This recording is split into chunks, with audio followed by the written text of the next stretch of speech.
Faltam algumas horas para começar o primeiro jogo da final do Carioca de 2025. Fluminense e Flamengo se enfrentam no Maracanã. E nós vamos falar hoje sobre o maior Fla-Flu de todos os tempos, segundo Nelson Rodrigues, que é o Fla-Flu de 1969, que deu o título do Campeonato Carioca ao Fluminense. Mas já que é um pré-jogo, nós não vamos falar sobre a bola em campo, sobre o jogo. Isso a gente vai deixar para falar outro dia, outro momento. E nem da crônica do Nelson Rodrigues, que ele diz que chega de humildade. Ainda não é hora. A hora agora é para falar do pré-jogo desse Fla-Flu de 1969. Vamos falar do que rolou na arquibancada, de alguns bastidores. O Jornal dos Esportes recorreu na manhã daquele dia 15 de junho de 69, às vésperas da final, já apostava num gigantesco público como de fato foi. O maior Fla-Flu de todos os tempos contou com a presença de pelo menos 170 mil pessoas no Maracanã. Havia um hábito naquela época, e até anos atrás isso acontecia também, de rolar jogos preliminares. Naquele dia teve um jogo do Botafogo às 3 horas, o Fla-Flu aconteceu às 5, no finalzinho da tarde.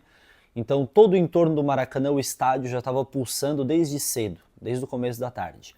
Torcida de Flamengo e Fluminense começam a chegar, começam a disputar espaço na geral, nas arquibancadas. E o Jornal dos Esportes, tanto do dia 15 quanto do dia seguinte, faz uma descrição muito bonita sobre como estava esse cenário de arquibancada. De um lado, a torcida do Fluminense traz a festa do pó de arroz, que vai rolar hoje à noite também. Do outro lado, a torcida do Flamengo solta pombos com faixas rubro-negras, um pombo apenas, com a faixa tricolor, sobrevoa o Maracanã.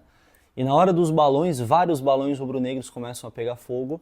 E o Jornal dos Esportes conta que ao lado do clássico relógio do Maracanã, no placar, a torcida do Fluminense solta um único balão que não pegou fogo. E esse seria um sinal do que iria acontecer naquela noite, naquele fim de tarde, com o time de Tele Santana. E o Tele Santana, que era o nosso técnico naquele momento, que traz, isso é uma história muito bonita, muito interessante também, que traz uma rezadeira da Bahia, Dona Maria de Lourdes, de 60 anos, que Tele Santana havia conhecido em uma viagem para a Bahia, e traz essa rezadeira que, segundo ele mesmo diz, era tricolor, conhecia os jogadores, e ele fala que não fez nenhuma promessa, mas trouxe essa rezadeira que seria uma mensageira dele ao Senhor do Bom Fim.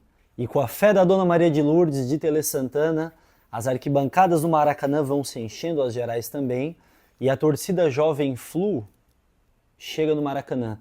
Na época ainda, em 1969, não existiam as grandes torcidas organizadas do Fluminense que foram criadas em 70, tanto a Young Flu quanto a Força Flu vão surgir no ano seguinte. Então essa torcida Jovem Flu é, entre aspas, um embrião das torcidas organizadas que foram criadas a partir dos anos 70. Esse cenário de tensão, o clima do jogo vai ganhando corpo em meio ao pó de arroz, urubus são levados também pela torcida do Flamengo para dentro do Maracanã e a bola rola. Mas não falaremos sobre a bola em campo. Falaremos exatamente sobre essa tensão às vésperas do jogo, que foi descrita pelo Nelson Rodrigues também não naquela crônica de 1969, aquela formidável crônica de 69, que não falaremos hoje até por uma questão de respeito ao momento. Talvez de superstição também.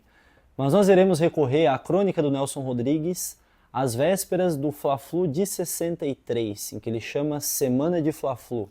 Nessa crônica publicada no Globo, ele conta sobre um encontro que ele teve com um publicitário rubro-negro chamado Walter Clark.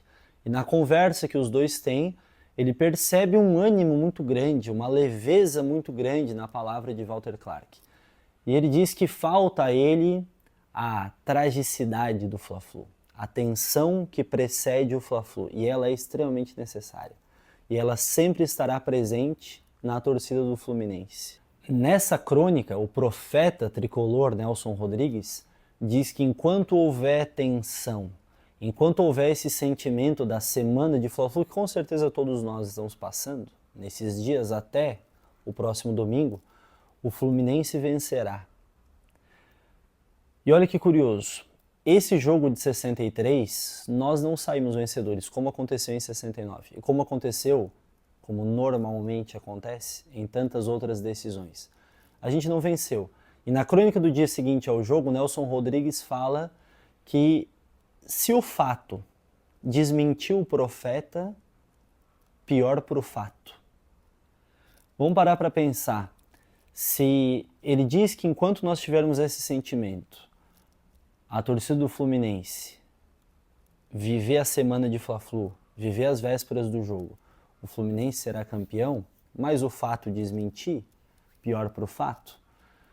Quem sabe porque o profeta não erra. Quem sabe porque em algum momento a história renderá essa tensão e a transformará em vitória, como já aconteceu tantas vezes, como nós já vivemos nos últimos anos, e que esses dois jogos, tanto o Fla-Flu de quarta quanto o de domingo, nos renda essa boa tensão pré-jogo e nos renda também, tomara, boas vitórias, bons resultados.